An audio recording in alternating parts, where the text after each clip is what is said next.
Hi, my name is Derek, and I am here to tell you that it does get better. I grew up in a very evangelical home. Our church was so conservative that we left the Baptists because they were too liberal. And my church was also very anti-gay. From the time I was 5 years old, all I heard was how homosexuals were perverts and evil, and how AIDS was God's punishment for the gays. And that was really hard to hear, particularly because I figured out that I was gay very young. I was about 5th grade when I realized that I was attracted to boys, and I knew that that was going to be a problem. Church was the bulk of my social life. I was at church like 4 times a week. And I knew that my parents would probably disown me if I was gay. So I really fought with being gay. And it didn't help that I was pretty much a girly boy. I didn't like sports at all. I liked the arts, I liked theater and dance and dressing up, and so pretty much everyone at my school figured out by the time I was in 6th, 7th grade that I was probably gay, and I'd start getting teased, and I really lived in fear of my parents finding out, and I tried to convince myself that I wasn't gay. And when that failed, I tried to kill myself about when I was 17. I had a pocket knife that my grandfather had given me, and I was going to slit my wrists with it. And so as I was getting ready to do that, I tested the blade on my thumb to see how hard I'd have to cut myself, and I cut my thumb pretty bad, and it really hurt a lot and was bleeding all over, and that brought out this sort of physical survival reflex that I mentally wasn't really in control of, but like the pain kind of took over, and I stopped trying to kill myself and took care of the cut. But, you know, for a couple months after that, I beat myself up over that. It was like, wow, you're such a sissy, you can't even kill yourself, right? The biggest thing that I feared growing up was my parents finding out and my parents disowning me. But after my suicide attempt, I realized I needed to find some community. And so particularly as I went to college, I started seeking out other gay people.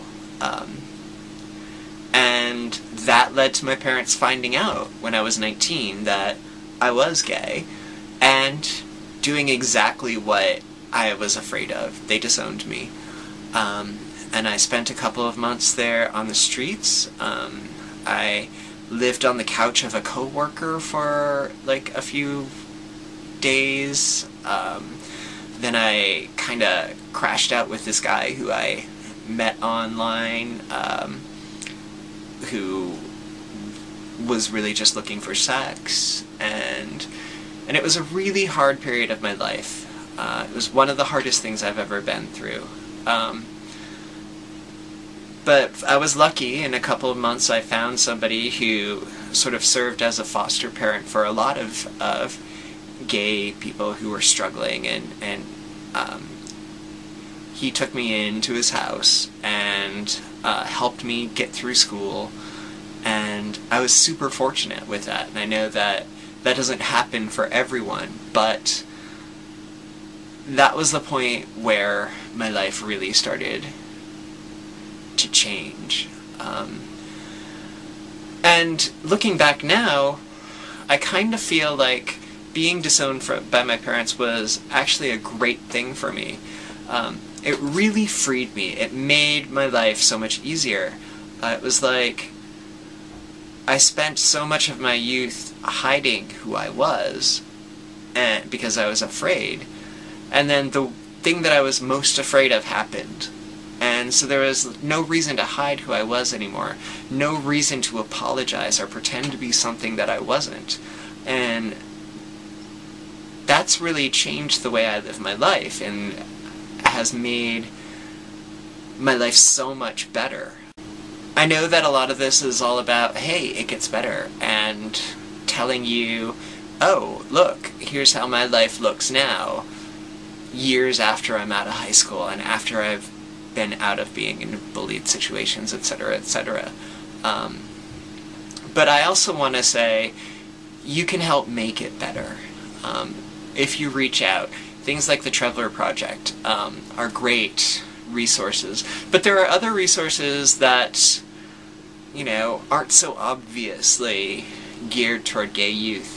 I know when I was disowned by my parents, one of the groups that actually was most helpful for me was I started going to PFLAG meetings, Parents and Friends of Lesbian and Gays. And I did that in part because I needed a parental figure. I needed to see parents who accepted their kids, and friends and allies who would stand up for gay people. And for all that I'm sitting here and telling you that it gets better, and that you can help make it better, you can also make things worse. My first boyfriend actually did succeed at killing himself, and that was another really, really painful period in my life. And I totally understand how much pain he was going through, and he was facing the same sorts of family rejection that I had faced, and I understand how it became so hard for him, but it really took me back to this place of doubting myself and feeling really negative about myself. And so what I'd like to say is, you know, he was someone who I looked up to quite a bit. And you don't know if there's somebody out there who's watching you and looking up to you and going, hey, look, that person's making it. That person is succeeding, and I can only hope that I succeed as well as they do. And so you can't know if you kill yourself if you've made things worse for that person. So now I'm 35, and I'm sitting here and I'm telling you that it gets better, you know. And I'm not going to sit here and say, oh, it gets better because you can have naked boys dancing over at your apartment, or because you can fly around the world and go to Paris. You know, I'm still a pretty poor person. Like, I have trouble paying my rent every month. There's no European vacations in my book, and, you know, my apartment's too small to have naked dancing boys. But it gets better. Life gets better. You get to a place where you don't have to deal with people who are going to give you bullshit. You know, the people who are bullying you, you'll never have to see them again after you leave high school, if you don't want to. You'll find people who like you for who you are, and love you, and care about you, and respect you for who you are, in all of who you are.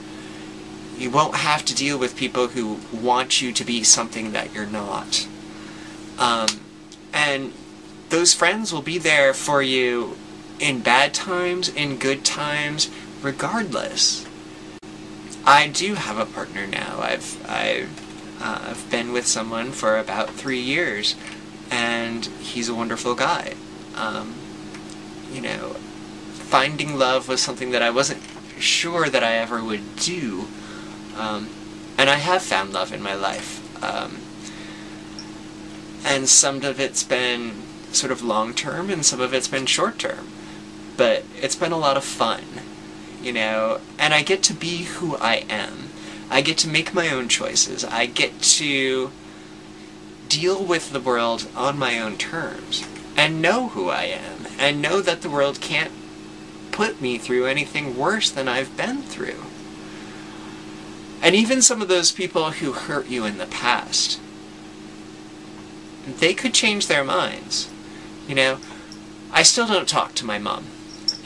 She is still very much involved in the church, and very negative, very anti-gay. She still does a lot of things to hurt me, you know. There are things that were left to me by my grandparents that she refuses to give me because she doesn't think that a pervert has the right to have these things. But my dad and I actually do get along now.